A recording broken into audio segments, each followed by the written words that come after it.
we have always emphasized in Singapore that we need to prepare students not only for the academic knowledge, and it's not about just acquiring the content, but very important that they need to be able to also develop skills, good thinking processes.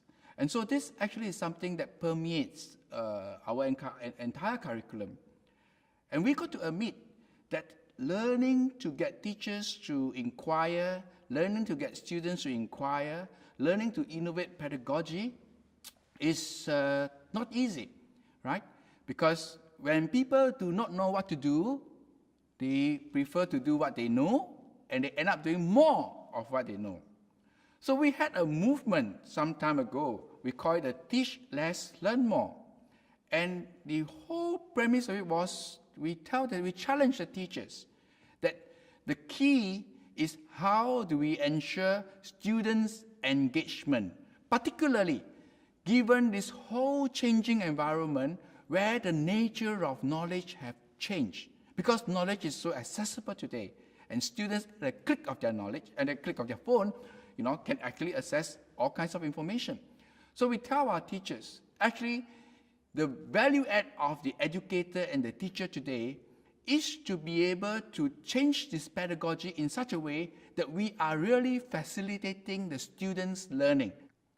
And we got to look at students coming to us very differently because they now come with a lot of prior knowledge. And prior knowledge is not as if you are teaching 102 now, they have done 101. That's not prior knowledge. Prior knowledge is when the students come to you as they are, they all each have different knowledge and different capabilities. And so how do you, in a sense, move to more a student-centric and a more learner-centered approach? And this will require a lot of innovation. In other words, you've got to be very clever in the way you use pedagogy such that different groups can even do different things in the classroom. So in order to do this, I think it is important that the teachers see themselves as facilitators, even as innovators. So we have this catchphrase that teachers not only lead and care, but also inspire. And therefore, it is very important that at the national level, we encourage these things. So both at NIE, in terms of our research team moving into different schools, as well as the Academy of Singapore teachers, there is constantly these symposiums and platforms where schools would want to come and say that, look, these are some of these new things that we are doing, how we are failing in these approaches, how we are succeeding in these approaches. And I think this is the kind of a culture that has to be cultivated. And I can say that in Singapore, especially in the past few years, the momentum for this kind of innovation has become very strong and has become even stronger when this message has been sent today that it's a very challenging new economy. And so we really need to prepare our learners to have the innovative mindset.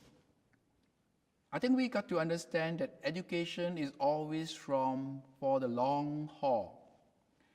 And we tell teachers that when we do something, it is not just for a showcase, it is not just for the now. We don't believe in short-termism in Singapore. We believe that when you want to do something, you got to think of the long haul. Never mind if it didn't succeed for now, we will continue working on it. Because in the Singapore system, I can say, whether it be pedagogy, policy, or system, we believe in a building block system.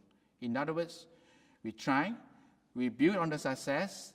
If it doesn't work, we change the block, right?